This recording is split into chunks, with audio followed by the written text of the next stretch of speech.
Welcome to People in Profit. I'm Kate Moody. This week, a special focus on the impact of the pandemic on tourism. Coming up, as borders begin to reopen, we speak to a top industry group about the prospects for recovery and whether a vaccine passport is the best way to go. The Disney knock-on effect, how the closure of a theme park near Paris has impacted a whole ecosystem of businesses, and a new surge in coronavirus infections in Thailand leaves hotels deserted and many international business owners ready to abandon ship. The European Union is preparing to open its borders to vaccinated foreign tourists after more than a year of restrictions linked to the pandemic. Many in the travel industry are hoping to make up for their losses with a strong summer season.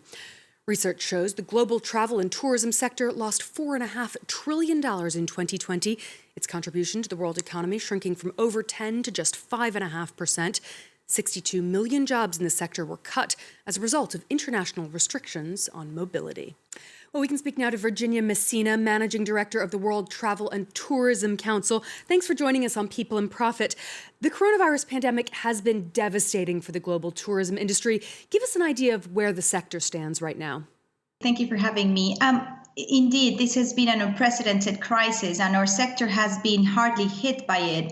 You've just referred to the millions of jobs that have been lost, but the reality is many more remain at risk and supported by government financial schemes. But unless we can really begin to see a recovery, many of those jobs will continue to be lost and livelihoods impacted.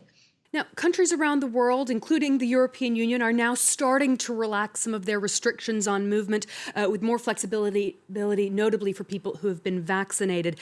They're bringing in these various platforms that are being dubbed vaccine passports, sort of technology to coordinate vaccine and test results. How crucial is that technology for the tourism industry? Now, in terms of the certificates and the technology that might help us get through this crisis, we don't really support the term passport because that could potentially include more health data than a passenger would like to carry while traveling. But certainly these digital certificates, like the one that is being passed at the European Union level by the Commission and the Parliament, this green or COVID-19 certificate will definitely help people move within the region and between regions, hopefully, and be able to prove their COVID status. So that means whether they've been vaccinated and alternatively be able to prove their negative test results. The use of that technology, whether it's called a health certificate or a passport, does also raise some ethical questions as well as some practical ones about who's eligible for vaccines, what countries have easy access to them, and therefore who's going to be allowed to travel.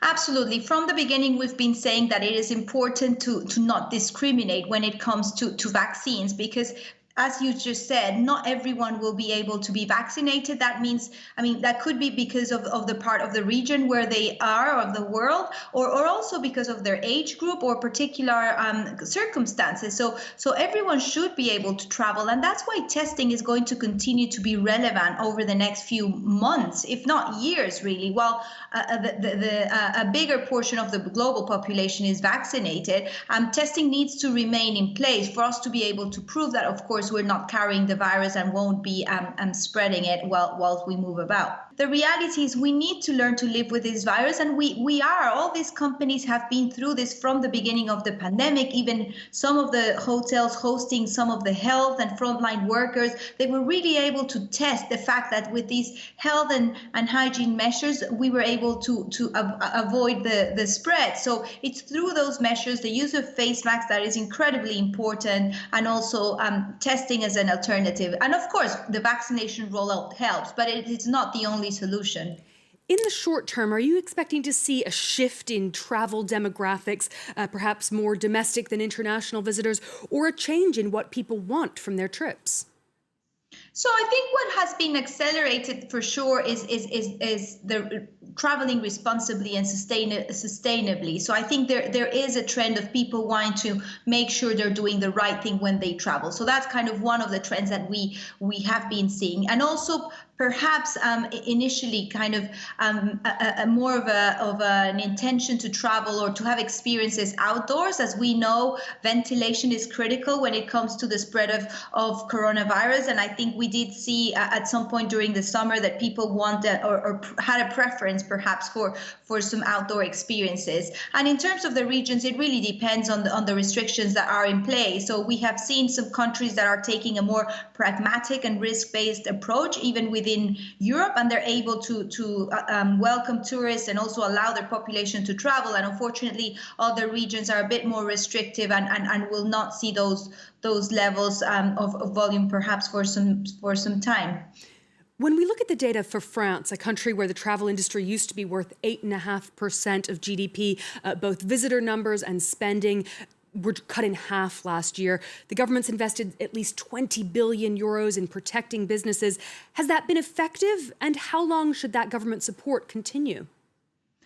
I mean, we have been seeing some positive measures from governments, as you just mentioned, and particularly financial support, which is, of course, very helpful. But unfortunately, it's not enough. It's millions and millions of livelihoods that depend on our sector. And unfortunately, the 80% of our sector are SMEs. And that means smaller businesses. And also, we employ a high number of women and youth. And all those minorities have been disproportionately affected.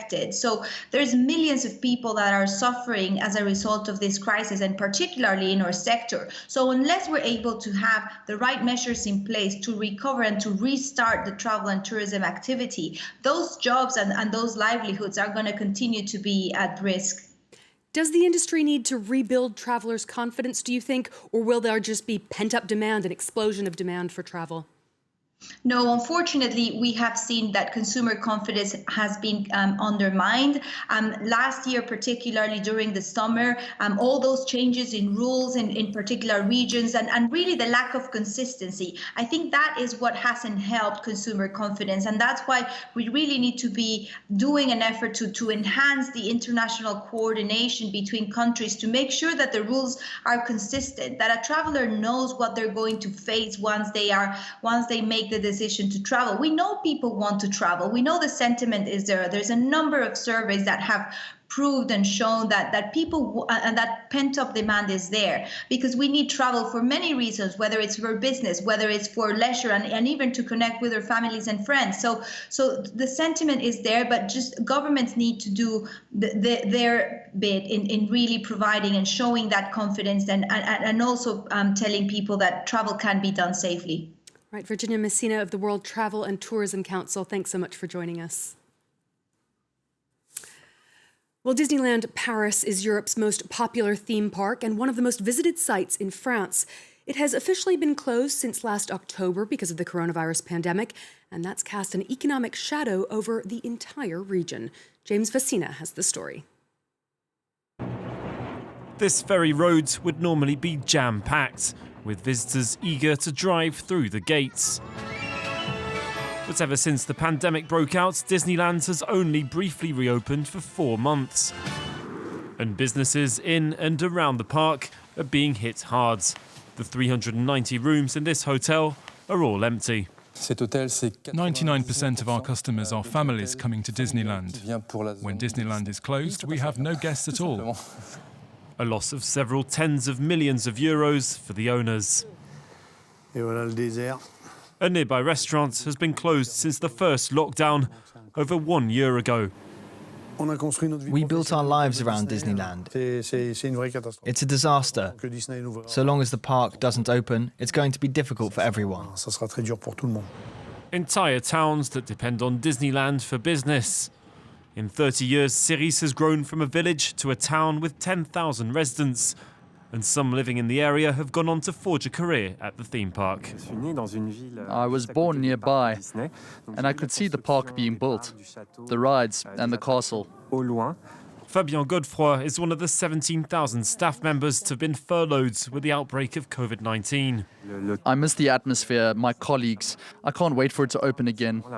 But not a single employee has been laid off, and the company is going ahead with a €2 billion investment scheme. We're very optimistic because we believe that tourists will be back.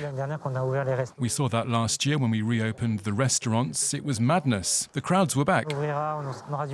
Crowds are already back at Disney parks in other parts of the world, but Paris is still waiting for the magic to return.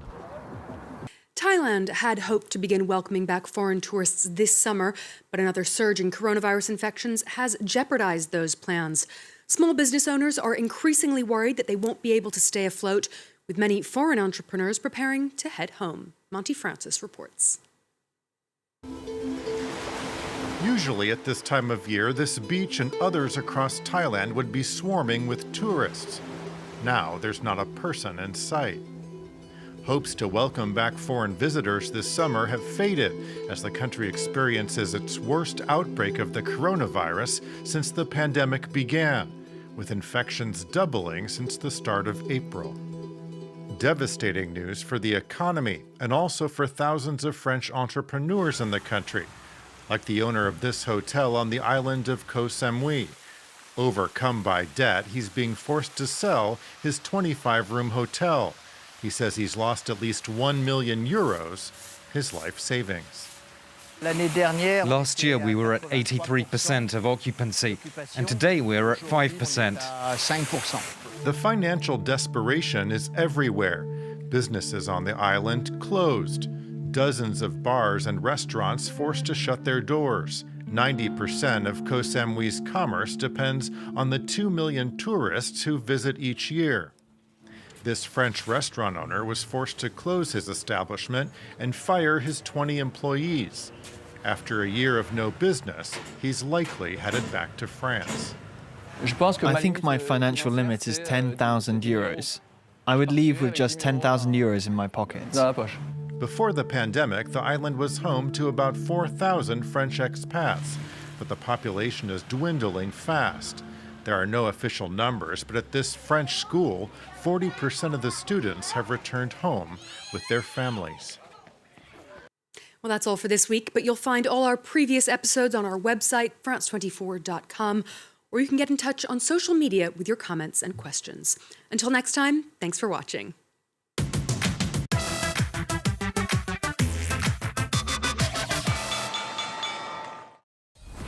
Every week, France 24's correspondents around the globe file reports from the field. From the numerous impacts of the pandemic to the realities of climate change, get the very best of their work in one show.